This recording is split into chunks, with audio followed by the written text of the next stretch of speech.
Donc, tout d'abord, bonjour à tous, bienvenue sur ce webinaire. On va faire un petit état des lieux du CBAM pour la préparation, les ajustements finaux et la gestion des coûts et les dernières news qu'on a reçues hier de tous les documents qui ont leak. J'ai essayé de faire une analyse le plus rapidement possible, donc tout n'est pas complet, mais vous avez les principales informations à avoir sur les derniers documents qui ont leak hier. Euh, Vous pourrez poser des questions, vous avez moyen d'accéder aux questions à la session Q&A en bas à droite. Vous allez dans Q&A et puis vous pouvez poser vos questions. Je répondrai à la fin de la présentation. Et si vous voyez une question qui est pertinente, n'hésitez pas à mettre un petit pouce pour la pousser vers le haut. Comme ça, moi, dans l'ordre de visibilité, ce seront les plus pertinentes qui arriveront en premier. Et vous avez moyen de mettre des sous-titres si vous souhaitez. J'ai vu qu'il y a certaines personnes qui ne sont pas forcément de France. Donc, si vous souhaitez mettre des sous-titres dans votre langue natale, faites-le. Vous pouvez mettre la live caption et avoir les sous-titres. Au programme du webinaire d'aujourd'hui, on va voir du coup comment se préparer au CBAM. On va faire très rapidement parce que je pense que la plupart d'entre vous sont déjà bien prêts. La vérification des émissions, quand est-ce qu'elle va arriver, comment le faire, etc. Les nouveaux benchmarks, la méthodologie qui a été faite par la Commission européenne, du coup, les informations sur les documents qui ont fuité, et puis comment optimiser votre taxe carbone. Donc, commençons avec la checklist de préparation pour 2026. C'est vraiment le plus important, c'est d'être prêt.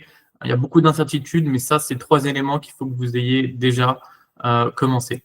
Le plus important, c'est le statut déclarant MSF autorisé. Si certains d'entre vous n'ont fait la demande que pour la phase de transition, il est très important de le faire également pour la phase définitive. C'est vraiment le plus important, sinon vous avez des possibilités d'avoir des produits qui seront bloqués et donc vos importations n'arriveront pas. Vous devez, j'espère pour vous que c'est déjà le cas, collecter les émissions de CO2 de vos fournisseurs le plus possible si possible. On a bien remarqué, nous, avec nos clients, qu'il y a certains fournisseurs qui n'ont pas la maturité, qui ont des difficultés, ou simplement en Chine, certains n'ont pas du tout l'envie de partager les données. Je pense que les informations qu'on a reçues hier vont changer ça drastiquement. Mais voilà, c'est très important que vous ayez du coup le plus d'émissions actuelles de la part de vos fournisseurs. Et dernièrement, quelque chose qu'on a pu voir avec les données qu'on a sur la plateforme, faites vraiment une segmentation de vos clients. Il se peut que 20% de vos clients fassent 80% de vos coûts. J'ai vu un cas où deux fournisseurs faisaient plus de 50% des coûts carbone de l'importateur. Donc, c'est vraiment important de faire un focus sur vos fournisseurs. Ensuite, pour la compréhension de tout le monde, on va avoir la représentation directe et indirecte. Alors, c'est assez important parce que beaucoup de personnes oublient ce côté douane, l'aspect douane du CBAM, mais en fait, tout commence de là. On a le numéro EORI, c'est grâce à ce numéro qu'on identifie la personne qui est responsable pour la déclaration et le paiement futur. La limite des 50 tonnes par an d'import cumulés sur tous les produits CBAM se fait également au niveau du EORI. Donc, si vous êtes une multinationale, que vous avez plusieurs pays et chaque pays a son EORI, il y a une limite de 50 tonnes par pays et pas cumulé. C'est important parce qu'on a vu certaines entreprises qui nous disaient oui, bah, nous c'est bon, on fait moins de 50 tonnes, donc pas de souci, sauf que c'est par pays qu'il faut regarder. Donc voilà, je vous dis ça juste à titre d'information. Et c'est très important de pouvoir collaborer avec vos prestataires de douane. Si ce n'est pas le cas, il se peut que vous ayez de l'information qui est un peu disparate et malheureusement, vous en paierez les conséquences par la suite. Donc, si vous faites appel à une entreprise tierce pour vos reporting douaniers, je sais qu'il y a pas mal d'entreprises qui ont des préférences ou déjà des contrats en cours et qu'ils font tout leur reporting douanier avec une, deux ou trois entreprises douanières. C'est pas souvent simple de se dire, OK, on arrête la collaboration à cause de CBAM. Donc, dans ce cas-là, c'est vraiment important pour vous en interne de décider est-ce que je fais de la représentation directe, si j'en ai la possibilité, ou si je fais de la représentation indirecte qui externalise des risques, mais du coup qui diminue votre capacité à manager le CBAM. Maintenant, passons à la vérification. Comme beaucoup d'entre vous le savent déjà, vous allez avoir la vérification du tiers 1. C'est le plus important. Donc, votre fournisseur numéro 1, il doit être vérifié si vous souhaitez pouvoir utiliser les émissions actuelles et ne pas utiliser les émissions par défaut. Cependant, pour le calcul des émissions actuelles, vous devez également incorporer les précurseurs. Et donc, si vous souhaitez pouvoir incorporer les précurseurs, il faut également que l'usine des précurseurs soit elle-même vérifiée. Si ce n'est pas le cas, imaginons que vous ayez votre tiers 1 qui est vérifié et que le précurseur n'est pas vérifié, vous êtes automatiquement dans l'obligation d'utiliser les valeurs par défaut pour le précurseur. Et c'est la même chose si vous avez plusieurs rangs dans votre supply chain. Vous avez donc tous les rangs qui doivent être vérifiés si vous souhaitez utiliser les valeurs actuelles. Si ce n'est pas le cas, pour les rangs qui ne sont pas vérifiés, vous avez à la fois les valeurs d'émission par défaut, mais également, on le verra plus tard, les benchmarks par défaut. Et l'addition de tous ces benchmarks par défaut et émissions par défaut peut être vraiment très coûteux, surtout pour l'acier et l'aluminium. Petite chronologie, donc la phase définitive commence en janvier 2026. On aura le début de la vérification qui devrait être possible, je dis bien devrait être possible, en septembre 2026, après août. Cependant, on ne vous conseille pas forcément de faire la vérification dès septembre 2026, et vous verrez ça plus tard, je l'expliquerai. Ensuite, en 2027, on a le UK CBAM qui arrivera. Ça peut concerner certains d'entre vous dont l'entreprise aurait également des numéros EORI importateurs en Royaume-Uni. Et ensuite, en février 2027, dans longtemps déjà, ouais, ça prendra un peu de temps, on aura l'ouverture de l'achat pour les certificats CBAM. Je vous ai dit du coup que la vérification pourra commencer début septembre. Cependant, il est important de prendre en compte que si vous faites la vérification entre septembre et décembre 2026, vous allez devoir la refaire en 2027 pour l'année 2026. Donc, nous, on vous conseille d'attendre un petit peu et en 2027, de commencer votre vérification. La raison pour laquelle vous devriez attendre au moins jusqu'à début janvier 2027, c'est parce que toutes les émissions seront basées sur l'année N-1. Et donc, le paiement en février 2027 sera basé sur les émissions de l'année 2026.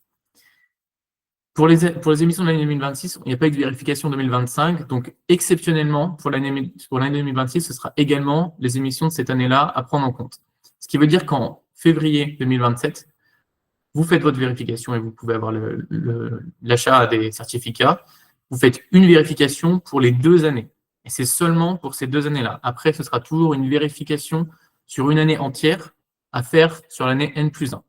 Donc, si je résume, le paiement se fera toujours sur les vérifications passées de l'année N-1.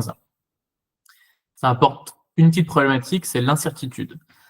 Ici, les 2 petites flèches vertes. La première, potentiellement, vous avez une certitude plus grande sur vos prix à payer en 2027, mais vous allez payer la certification ou vos fournisseurs vont devoir le payer, donc les coûts vont se répercuter sur vous.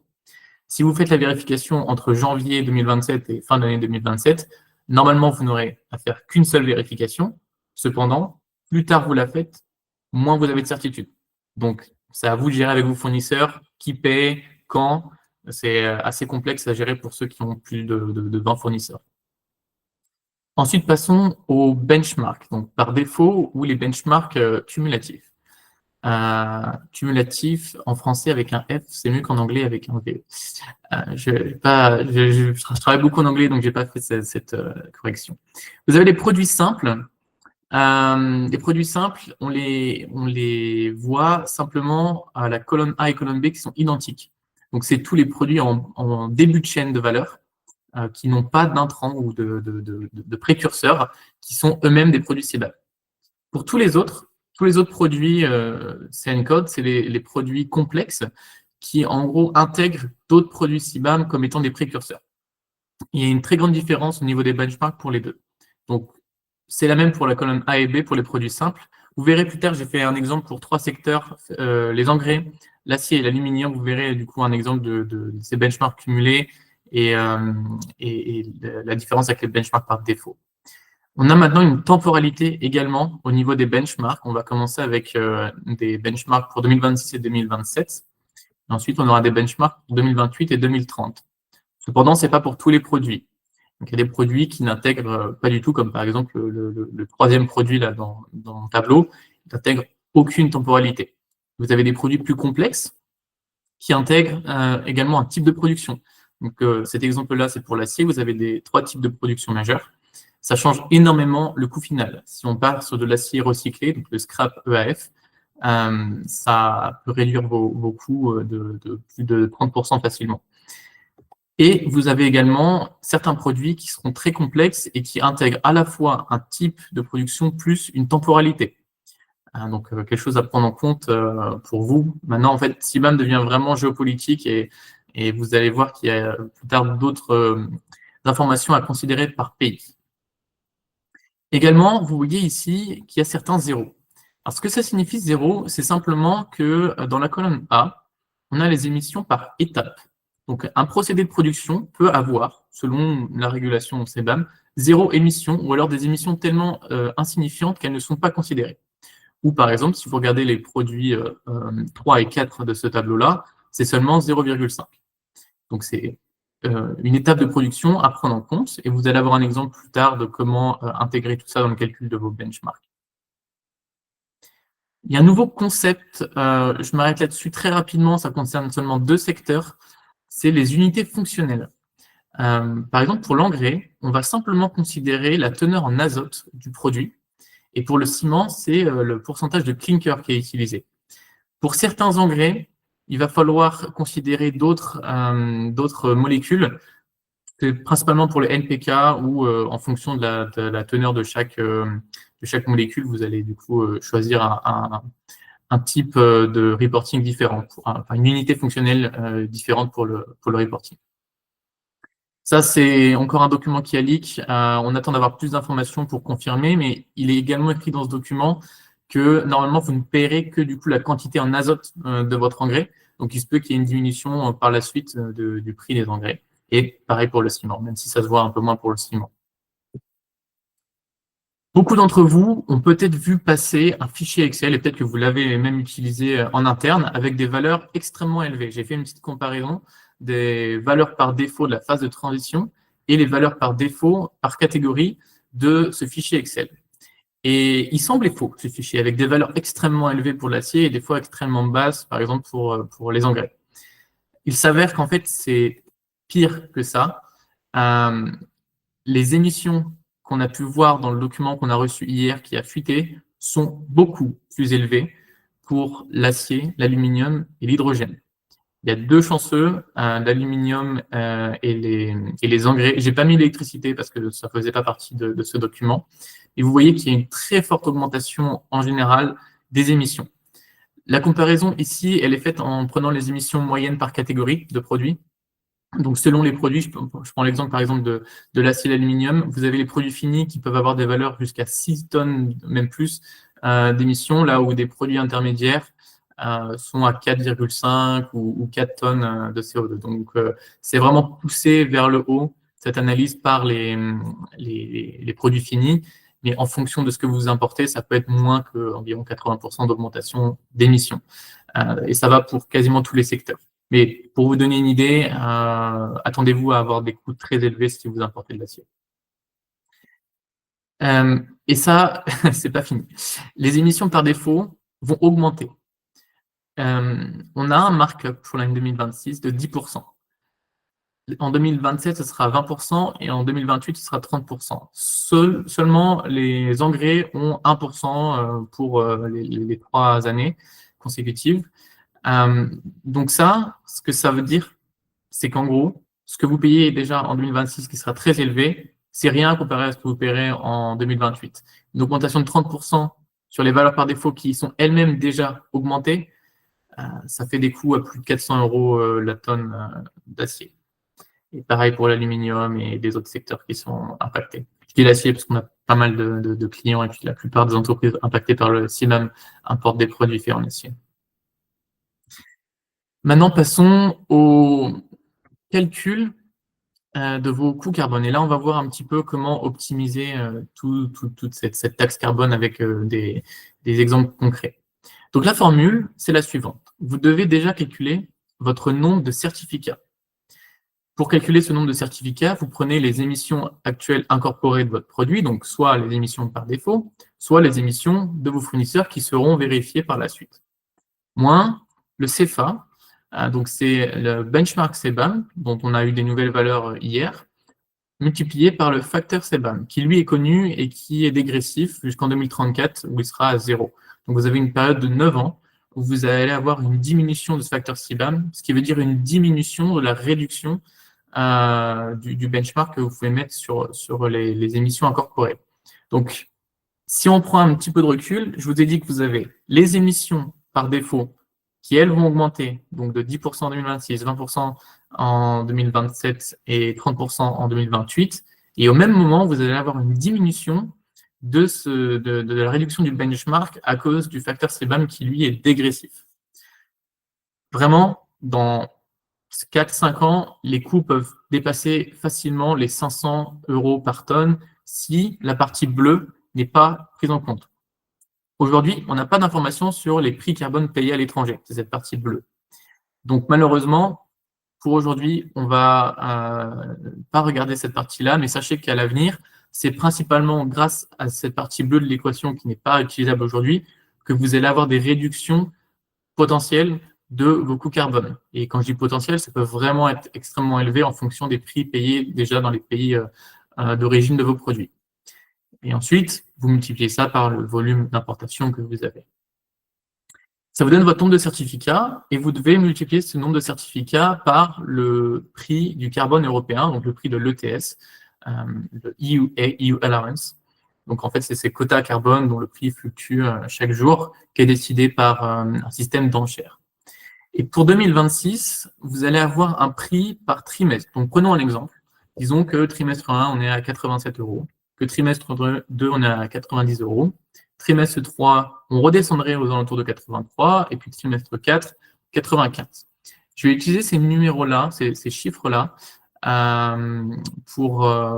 ces nombres-là, pardon, pour vous faire un exemple plus tard des coûts que vous allez payer en 2026. Prenons maintenant un exemple de calcul du benchmark avec un produit en acier qui serait une bobine laminée à chaud.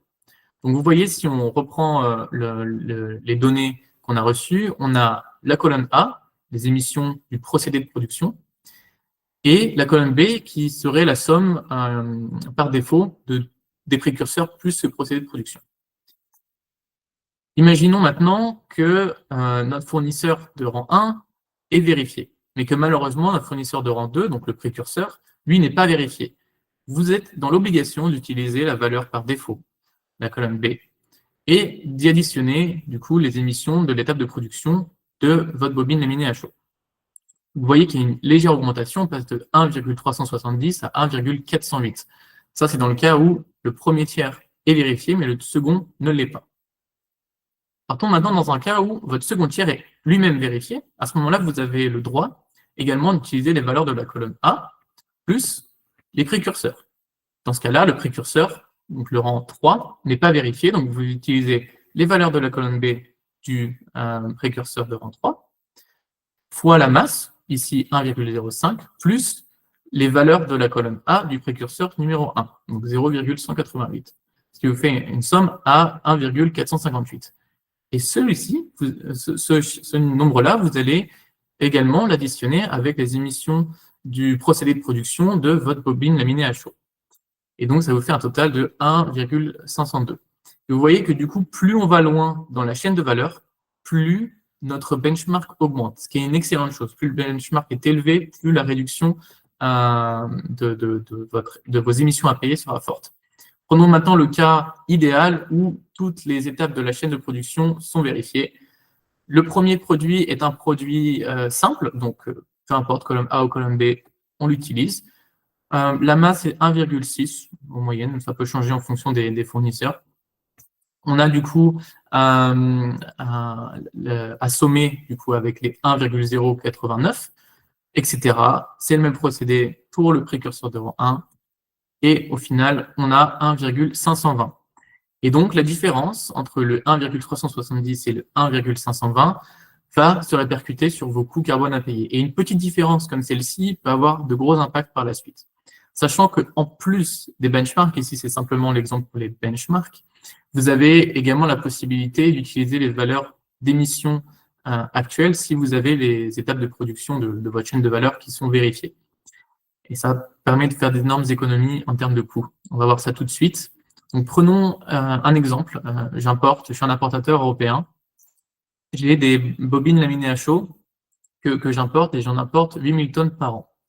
Faisons simple et disons qu'elles sont répercutées à 2000 tonnes par trimestre, donc de manière assez égale. Voici la formule mathématique que j'ai simplifiée. J'ai juste passé l'étape du calcul du nombre de certificats et en intégrant directement le prix de l'ETS.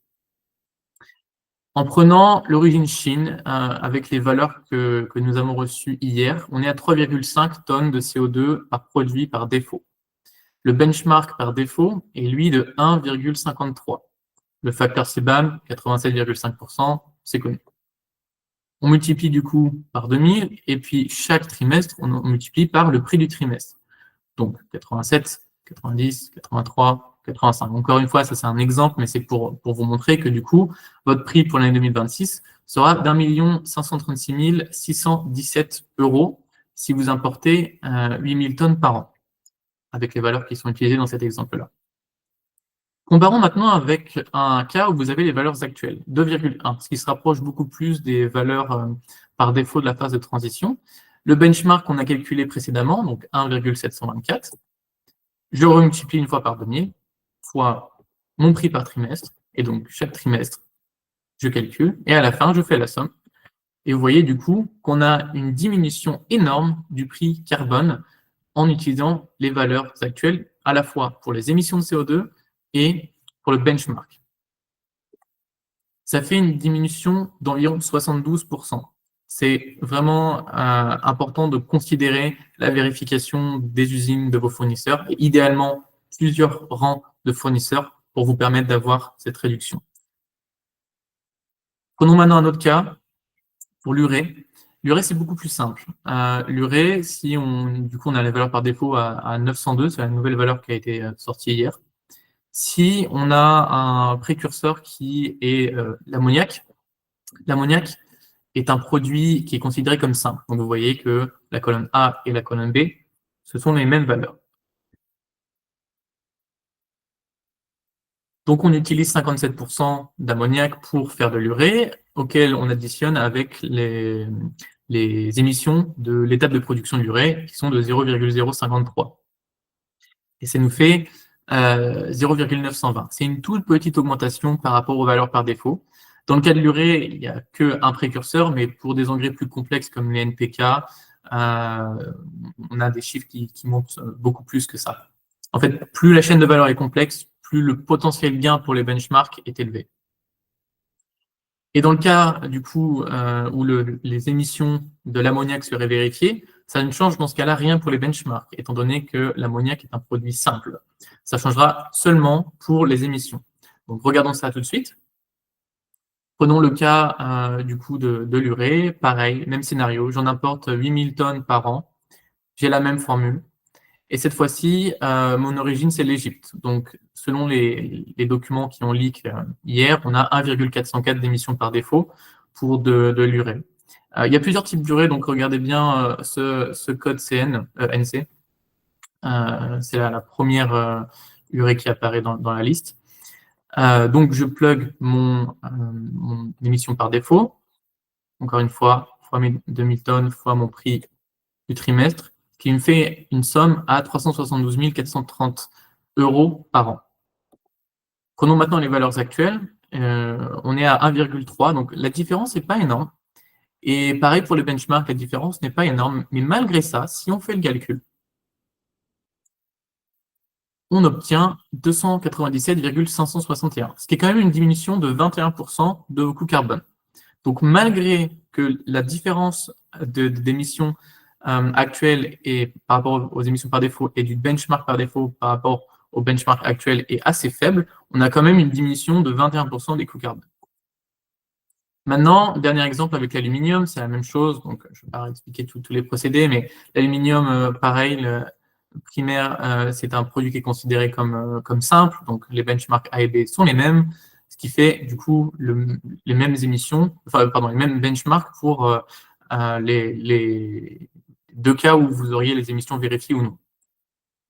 Prenons maintenant l'exemple du calcul. On est sur le document qui a été donné hier en provenance de l'Inde à 4,538, le benchmark 1,599 et on applique la même méthodologie. Là, c'est énorme. Plus de 3 millions d'euros pour, j'ai envie de dire, seulement 8000 tonnes d'import par an. Par contre, si on arrive à obtenir des valeurs actuelles, et du coup utiliser également le benchmark actuel, on a une diminution également très significative du prix à payer qui passe en dessous des 1 million. Donc ici, moins 75% environ de prix carbone à payer. Vous voyez avec ces trois exemples qu'en fonction à la fois des émissions de votre produit et de votre benchmark, si vous arrivez à avoir un benchmark assez élevé, donc en ayant toutes les vérifications de votre chaîne de valeur, vous avez une très forte diminution. Et maintenant, CBAM est vraiment devenu géopolitique. L'origine des produits peut avoir un impact énorme sur le coût que vous allez payer au final. Mais de manière générale, ce qu'on a vu hier et ce qui a été voté, c'est une augmentation drastique des émissions par défaut. Donc, si vous ne parvenez pas à convaincre vos fournisseurs ou à simplement les aider à vous donner les informations nécessaires d'émissions de CO2, vous allez malheureusement devoir payer un coût extrêmement élevé pour vos importations. Et encore une fois, 2026, ce n'est que 10%. C'est 20% en 2027 et 30% de markup en 2028. Donc, les chiffres qui sont ici sont minimes par rapport à ce que vous allez payer dans 3 ans. Comment Dubring peut vous aider? On a une plateforme qui vous permet de vous connecter à plusieurs fournisseurs. C'est très simple. Aujourd'hui, si vous utilisez Excel, vous allez devoir demander à votre fournisseur de lui-même contacter son fournisseur de rang 1, qui lui va contacter son fournisseur de rang 1, donc le rang 2 de votre fournisseur, etc., etc. Et vous devez vous assurer que sur toutes ces chaînes de valeur, vous ayez les émissions qui correspondent bien, les benchmarks qui correspondent bien. Si ils sont vérifiés, vous avez le droit d'utiliser les benchmarks actuels. S'ils ne sont pas vérifiés, c'est les benchmarks par défaut. Ça passe si vous avez 4, 5 fournisseurs. Enfin, ça reste un peu complexe, mais ça peut le faire.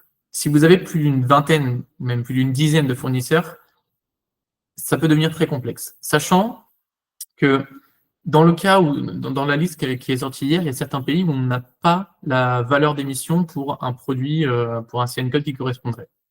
Dans ce cas-là, il y a une nouvelle liste qui s'appelle Other Countries and Territories, donc les autres pays et territoires. C'est ces valeurs-là que vous allez devoir utiliser dans le cas où vous importez d'un pays qui ne serait pas dans cette liste. Ou le pays est dans cette liste, mais en tout cas, pas pour le produit qui correspond. Et ces valeurs-là sont également punitives.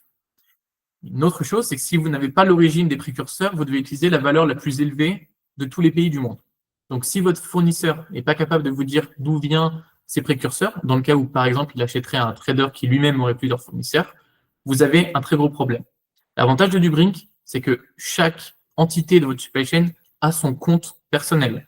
Et on connecte chaque nœud de votre réseau ensemble. Donc, vous n'avez pas à faire ce travail de détective. Nous, on l'a directement inscrit sur la plateforme. Chacun fait son travail. Les fournisseurs, gratuitement, peuvent mettre leurs émissions. On a un partenariat avec SGS pour avoir la vérification des émissions. Et ça vous permet du coup de réduire, comme je vous ai montré auparavant, les coûts de manière significative avec les dernières valeurs qui sont sorties hier. Sans vérification, ça va vraiment être très cher. Donc, comme je l'ai expliqué, ça fonctionne très simplement. L'importateur envoie sa demande au fournisseur. Le fournisseur lui renvoie les informations. Donc, nous, on gère tout ça sur la plateforme. La collecte d'informations, on les valide et on vous retourne les données. On a un système de checking où on peut voir si votre fournisseur a des émissions qui ne correspondent pas. On a ce système de checking car on a plus de 1700 entreprises sur la plateforme actuellement. Donc, on a de quoi comparer les émissions de chacun de vos fournisseurs. Et pas que sur le tiers 1, mais également sur le tiers 2, 3 et 4, c'est possible. Et votre rapport CBAM se fait en un clic. Au lieu de rentrer ligne par ligne sur la plateforme européenne, sur le registre CBAM ou MACF, vous avez simplement un fichier XML que vous prenez, que vous drag and droppez sur le portail de la Commission européenne et c'est tout bon pour vos importations. Voilà, si vous avez des questions, c'est maintenant. Et si vous souhaitez réserver une visio avec moi pour avoir plus d'informations par rapport à toutes ces nouvelles informations qu'on a reçues hier, comment calculer mes coûts, comment savoir de quel pays je devrais acheter mes produits, si j'ai un risque que mon fournisseur ne m'apporte pas les émissions actuelles, on peut voir tout ça ensemble avec le QR code qui est disponible juste ici.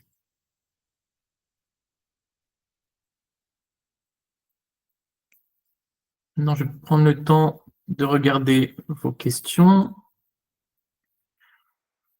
Ok. Donc, bonjour, est-ce que vous pouvez nous donner les insights pour les informations?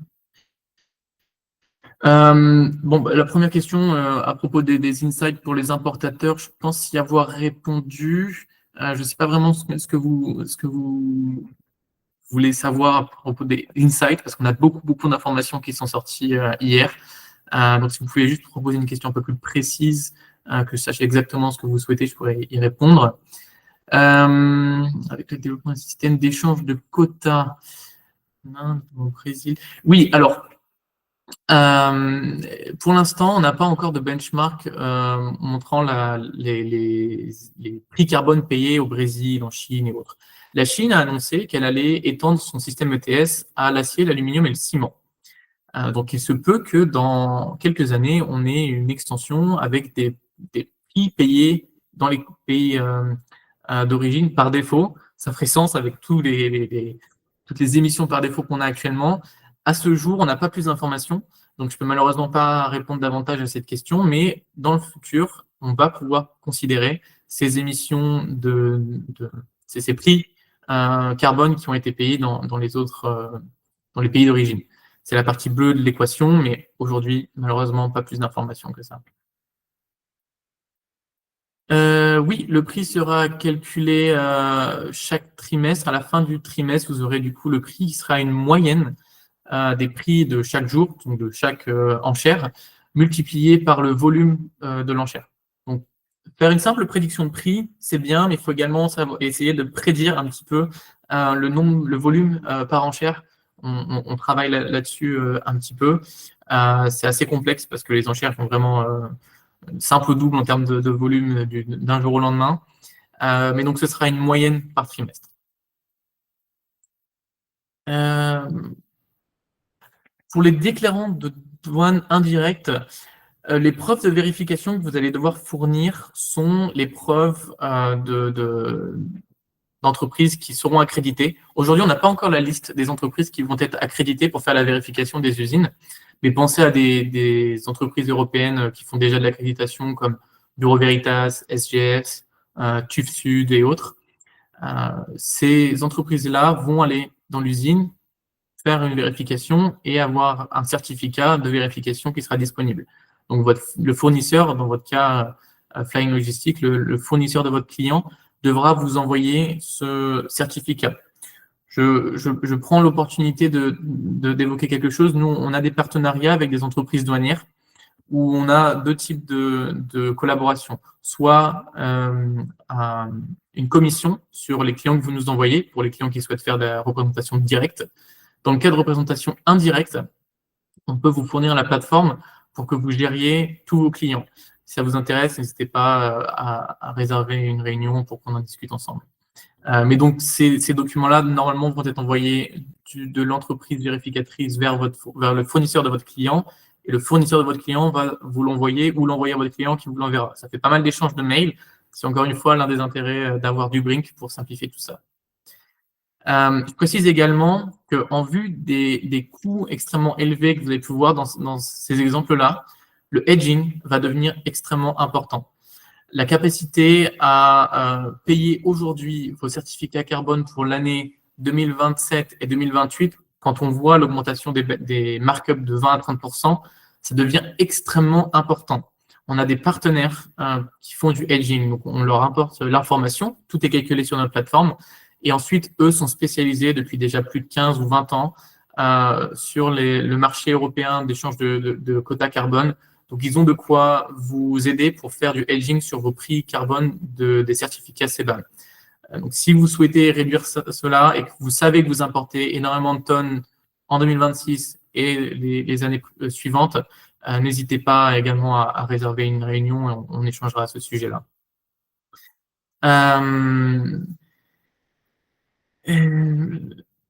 Est-ce que ça devrait... j'ai une question en anglais, je vais répondre rapidement en anglais. Is it going to impact the price of EUAs? Yes, it's very likely because you will get basically the reduction of free allowances is allowed because CBAM exists.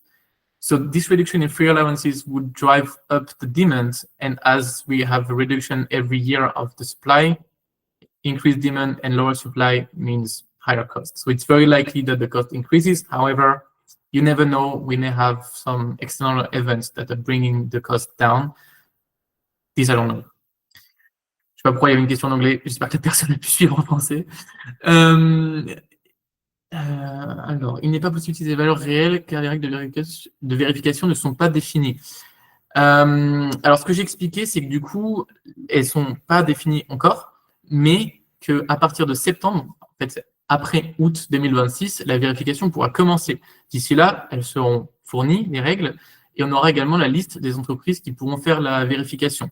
Donc, ce que j'ai expliqué en début du webinaire, sur cette timeline, vous avez vraiment un intérêt à faire une vérification en 2027 et non pas fin 2026. Enfin, vous pouvez faire en 2026 pour avoir plus de certitude, mais vous payerez potentiellement double. Donc, le mieux, c'est d'attendre 2027 pour faire une vérification sur toute l'année 2026 et vous allez être capable d'utiliser ces valeurs vérifiées en 2027 pour toute l'année 2026, plus pour l'année 2027. Merci pour les exemples édifiants, de rien. Si les documents justificatifs pour utiliser les valeurs réelles sont...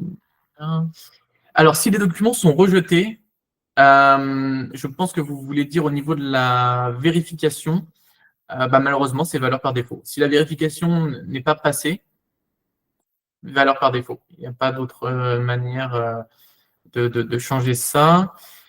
Et qui reçoit l'amende? Alors, la personne dont le EORI, le numéro EORI, est sur la déclaration MACF. Donc, dans le cas de représentant indirect, c'est vous, le représentant indirect, qui paiera toute amende potentielle.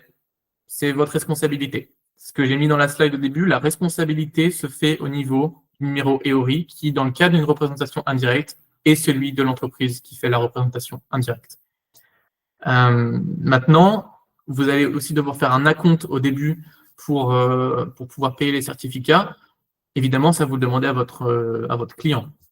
Sinon, vous n'allez pas mettre, je sais pas, imaginons que votre client apporte 8000 tonnes, vous n'allez pas mettre 1 million d'euros sur la table pour lui en avance. Ça ne ferait pas de sens. Donc, c'est indirectement votre client qui vous paye. Par contre, vous prenez tous les risques et la responsabilité. Est-ce que, oui, les diapos, alors on va publier ça sur YouTube, donc les diapos, on ne les publie, on les donne pas, mais vous retrouverez ce webinaire sur YouTube par la suite. Quand votre SW,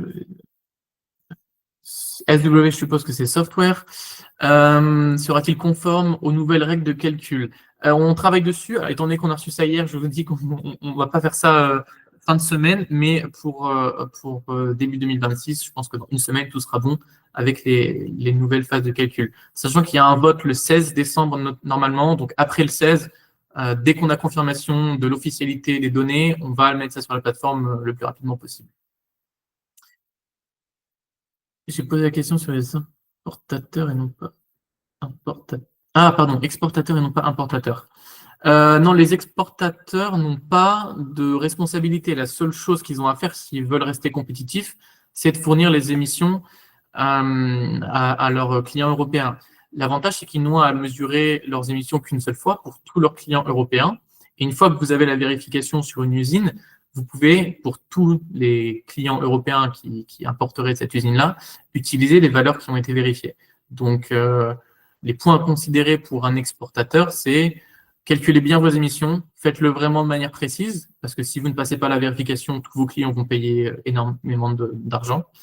Et cette fois-ci, ce sera un peu votre faute, mais disons que c'est juste que dans la régulation, si vous n'avez pas de vérification accréditée, vous devez utiliser les valeurs par défaut. Donc, si vous, en tant qu'exportateur, vous faites mal votre job de calculer les émissions et que vous ne payez pas la vérification auprès des entreprises accréditées, malheureusement, votre importateur a l'obligation d'utiliser les émissions par défaut, à la fois pour le benchmark et pour les émissions du produit. Est-ce que je pense que le benchmark va s'élargir à d'autres secteurs? Oui. Ça a été annoncé déjà il y a un bon moment. On a des noms qui sortent, la céramique. On a vu également tout ce qui va être d'autres produits faits à base d'aluminium et d'acier. Donc, pensez des machines à laver, pensez à des produits de cuisine électroménager. Ça devrait également faire partie d'une nouvelle liste dont on aura normalement plus d'informations la semaine prochaine, le 16 décembre.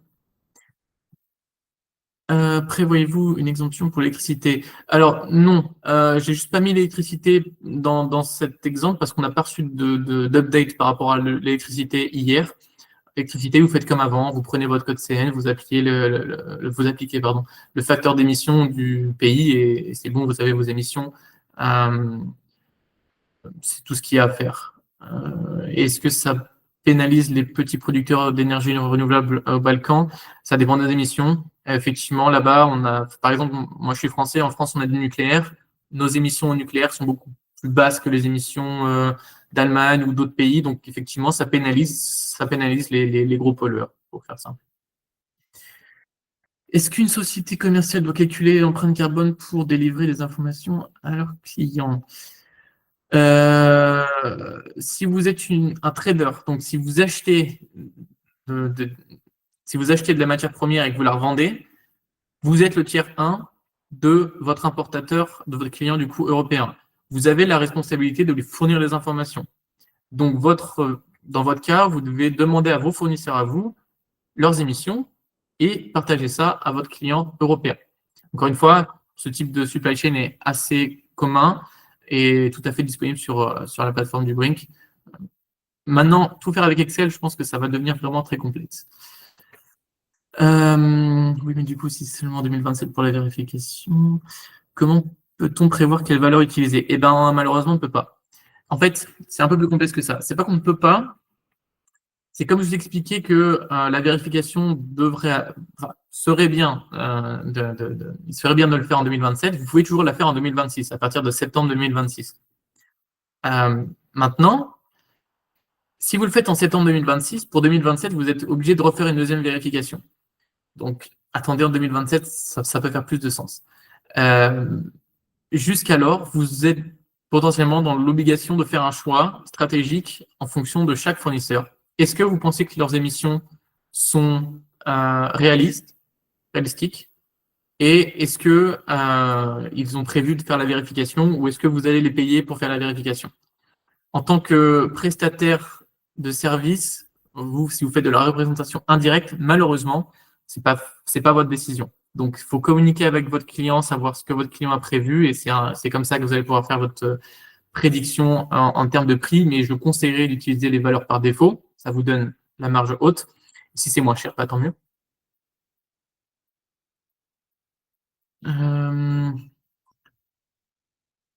Oui, en tant que déclarant indirect, vous devez être autorisé, déclarant MACF autorisé.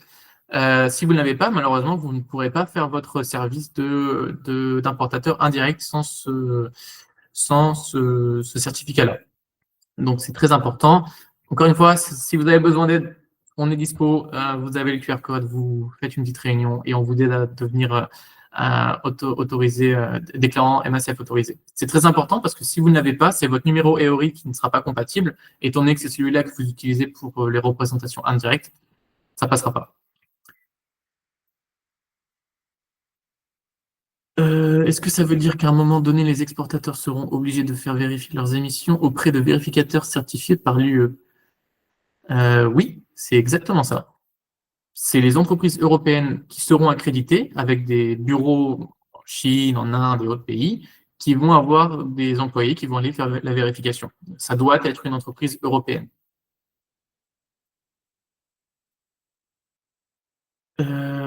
Sinon, comment l'UE compte faciliter les choses pour les importateurs pour s'assurer que leurs exportations quantifient correctement leurs émissions?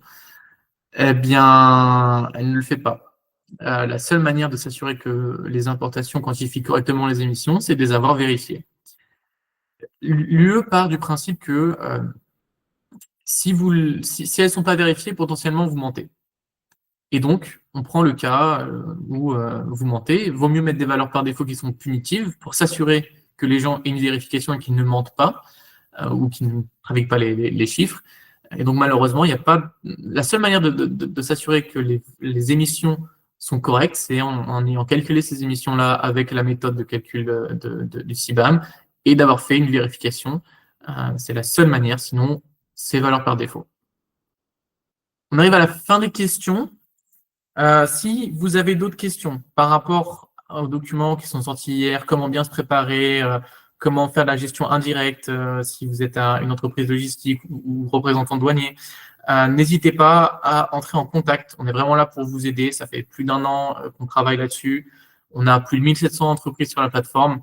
Donc, je pense que vraiment, on est prêt pour tout, tout cas de figure. Et on a ces collaborations avec, par exemple, le groupe Rhenus, ALS, d'autres entreprises douanières en Europe.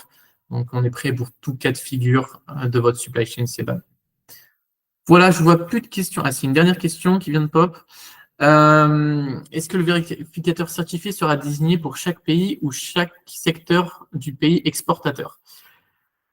Normalement, on aura une liste d'entreprises qui vont être accréditées pour faire la vérification. Et après, c'est à elles de voir avec les usines. Donc, vous, en tant qu'exportateur, vous choisirez dans la liste d'entreprises que vous préférez, celle qui vous fait le prix le moins cher ou celle que vous estimez être la bonne pour faire ce service de vérification. Mais pensez à des entreprises européennes comme SGS, TÜV Sud, Bureau Veritas et autres. Ils font tous les mêmes vérifications, enfin la procédure sera la même, donc je dirais aller au moins cher. Serait-il possible de voir les différents déclarants par importateur afin de vérifier les 50 tonnes par an?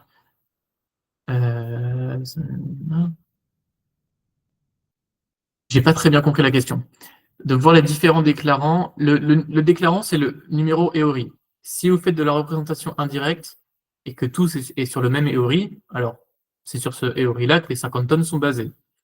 Si il y a plusieurs déclarants, donc plusieurs numéros EORI, à ce moment-là, vous devez vérifier pour chacun de ces EORI s'il dépasse ou non les 50 tonnes annuelles. Je crois que c'est pas certain d'avoir compris la question, mais voici mes réponses. Ok, bon, bah, ça fait 50 minutes. La personne de Flying Logistics, je vous invite à m'envoyer un message. Ça fait 50 minutes qu'on est là sur ce webinaire. Si vous avez des questions particulières, je vous invite vraiment à me contacter par la suite et on peut faire un cas par cas de vos entreprises. Merci beaucoup pour ce webinaire, d'avoir été présent. J'espère que ça a pu vous aider. N'hésitez pas à continuer la conversation avec moi, comme je l'ai dit, scannez ce QR code ou envoyez-moi un email. Et puis, au plaisir du coup d'échanger avec vous, en espérant que vous soyez prêts pour 2026. On fait en sorte chez Lubrink que ce soit le cas, donc au plaisir de discuter avec vous. Merci à toutes les personnes, je vois les petits likes, c'est super sympa. Génial. Et je répondrai aux questions personnelles par message, comme expliqué. Je vous souhaite une excellente journée. À bientôt.